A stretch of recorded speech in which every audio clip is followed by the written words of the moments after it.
Welcome back to another episode of 40 Facts About the 40K Universe. I am your host, Gershwan, and you are watching One Mind Syndicate. Today we continue talking about the Primarchs, or I should say the Traitor Primarchs, as we get into the origins of Konrad Curze, the Night Hunter. If you're new to the channel, subscribe. We post Warhammer 40K lore videos every single day, and if you have any suggestions for any topics of Warhammer 40K, please comment down below. Now, if you enjoy our content, thank our patrons on Patreon. It's because of them that we can do this. Link in the description if you guys want to support us. But with that said, let's get into 40 facts on the origins of Konrad Curze. According to the heretical handwritten chronicles of his life, the Primarch Konrad Curze's earliest memory was descending from the heavens in a crackling ball of light to the night-shrouded planet of Nostramo. His embryonic form's gestation capsule crudely ripped through the warp from distant Terra by the schemes of the Chaos Gods. It impacted on the dense cityscape of the planet's largest hive city of Nostramo's Quintus, smashing through countless levels of urban debris and moldering architecture through the planet's crust and into the geosphere before finally coming to a halt near the highly unstable liquid core of the planet. Nostramo was a human-settled world that circled a dying sun whose light now only barely reached the world, leaving it trapped in a perpetual darkness. The crust of Nostramo bore high quantities of the strategic mineral adamantium, which provided the basis of the planet's immense mining and refining industries and supported the economies of its larger hive cities. The vast majority of the planet's population lived in poverty, toiling in the mines while the rich grew affluent, exploiting the already downtrodden workers. Crime ran mostly unchecked. Clinical depression was inescapable for most because of the constant darkness, and overpopulation was kept in check more by suicide than any other measure. The Primarch's capsule left a scar in the virtually invaluable adamantium strata of Nostramo, the result of a supernaturally resilient Primarch's violent birth into a world that knew no light. The cratered pit his descent had carved into the planet was closed over and later regarded with fear and superstition. Theoretically, the only way the Primarch could have reached the surface was to have swum up from the molten metal or have his gestation capsule bore upward through the volcanic vents to the surface. Unlike many of the other Primarchs, Curze was not taken in by any family and was left to raise himself in the vast Underhive of the largest hive cities on the planet. He spent his early life surviving off his wits and determination, feeding himself by hunting the feral animals that roamed through the vast hive city. During this time, he was continually plagued by visions of the darkest possible future, horrifically potent waking dreams that would curse him throughout his life. As a lone young boy, feral and wary, Curze shivered in the shadows of broken buildings and atop roofs, living as a scavenger and slaying any who sought to prey upon him. For even as an infant, he possessed frightful strength and an amazing will, married to a superhuman and watchful intelligence. The cries of people pleading under the tortured knives were his cradle songs, and when he slept, he would dream of wars waiting in the stars. The dead heaped on worlds he had never seen, and he would wake with the screams of dying in his ears and find that they were real.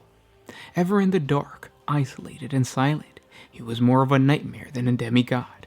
He killed to survive, and discovered that he was not like those he killed. They were weak and slow by comparison, and fell easily to his hands, fists, and teeth. He ate the flesh of vermin to survive, and when that was not enough, he ate the dead. In his cauldron of sin he learned, his mind taking the whispers of thoughts from the flesh he ate, leeching speech, and the arts of murder from those he watched. He soaked up all that darkness could teach him, assimilating it as only the mind of a transhuman Primarch could. But the product of this savage tutelage was not a simple murderer or beast. Perhaps something of the Emperor's greatest purpose whispered to Curze.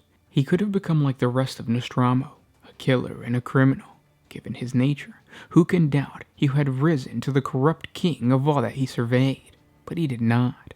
Instead, the boy who had grown up amongst the vermin and on the flesh of the dead chose to change the world by bringing it justice. He began by killing those who crossed his path. Sin had surrounded him since he had first drawn breath. There was no need to seek it out. Murderers and street thugs began to vanish, then whole gangs. Bodies appeared, mutilated and crucified on the walls of buildings.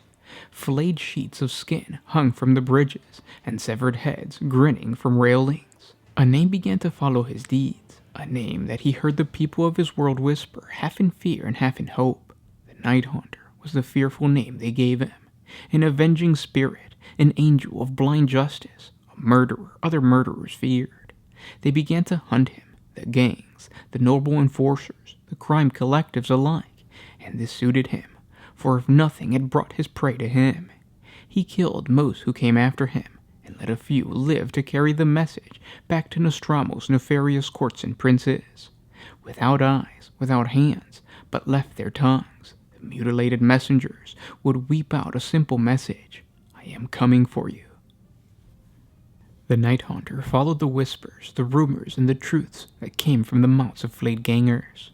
His vigilante actions began small, intervening when he witnessed something he believed to be wrong, but rapidly escalating into hunting down those he believed had committed transgressions. At first, several people prominent within Nostramo's Quintus corrupt civic hierarchy disappeared. Leaders of the most vocal oppositions to the status quo vanished in similar circumstances. Bodies of known criminals began to appear, gutted like fish by some cruel assailant. Corrupt officials were found hung from high windows. Body parts blocked stormwater drains. Many of the corpses found were so horribly beaten by their assailant that identification was impossible. Within the year, the crime rate of Nostramo Quintus fell to nearly zero. He killed and mutilated until the streets fell quiet, and his name was no longer a prayer for justice, but a plea for the fearful. An entire world had been cowed by sheer terror. When the city slept in silence, and the sound of gunfire was a rare murmur, he went before the aristocracy of sin and gave them a choice: kneel and follow his law, or be destroyed. Some never left the first council, the rest knelt before their master. Nostramo belonged to the Night Haunter. He would be the first king, their Dark King, and became the first absolute monarch Nostramo had ever known, absorbing accumulated knowledge with a diligence almost akin to greed. He ruled with temperance and reason, until word came to him that some injustice had been done, whereupon he alone would hunt the offender through the Hive City's empty streets, until exhaustion forced his quarry to collapse. He would then proceed to mutilate his prey, although not beyond recognition. This unpredictable pattern of benevolent wisdom and hideous vengeance ushered the shocked Nostraman populace into a new realm of efficiency and honesty. Exports of adamantium to their neighboring worlds soon tripled. Nostraman society came to exist in a terrible balance, maintained by shared wealth and shared fear. None dared to have more than their neighbors, and under the shadow of the Night Hunter's rule, the city grew well lit and prosperous. As Nostramo Quintus led the way, the rest of the planet's population followed, anxious to keep the Night Hunter from their doors. After a few decades, he no longer had to hunt, as the passing years had stolen the need. Curze's city had become a silent hive, illuminated by the light of progress. No crime, no sin had been committed in decades. The last vestiges of anarchy and resistance had died out soon after he began to broadcast his mutilations across the city via the picture interfaces available in every home, transmitting his victims' screams over the planetary communication networks. Those executions recorded in his throne room ended what little crime remained. His people knew their superhuman ruler would take to the streets in vengeance at the slightest provocation. In their fear, the last souls holding out finally accepted the salvation he offered them. Nostramo continued to trade its abundance of adamantium with the worlds and neighboring star systems, which they had done so for generations, though under the Night Haunter's kingship, planetary exports rose to unparalleled levels, as did the profits of such endeavors. The city's foundries and forge fires burned hotter, the refineries and processing plants spread across the urban sprawl, and the mines clawed ever deeper into Nostramo's priceless crust. And those were 40 facts on the origins of Konrad Curze. I hope you guys enjoyed this video. I hope now you see why Konrad Curze is basically the Batman of Warhammer 40K. minus the fact that that Batman is a normal person and Konrad Curze was a superhuman. He is one of my favorite non-demon trader Primarchs. He is my favorite non-trader or non-demon trader Primarchs. I wish they would make him some type of demon. I know with this whole advancing the lore bit that GW's doing, we might get some psychic lore fluff. It would be cool if they throw in a little bit of Konrad Curze. Will that actually happen? Probably not. But I think the Primarch, this Primarch is pretty badass, and just the Night Lords in general is a really badass Traitor Legion. Again, if you guys have suggestions for anything else, comment down below. Don't forget to support us on Patreon. If you can't, simply by liking, commenting, and sharing, it helps out the channel. So thank you guys so much for listening, and I'll talk to you tomorrow. This is Gersh1 with One Mind Syndicate signing out. Always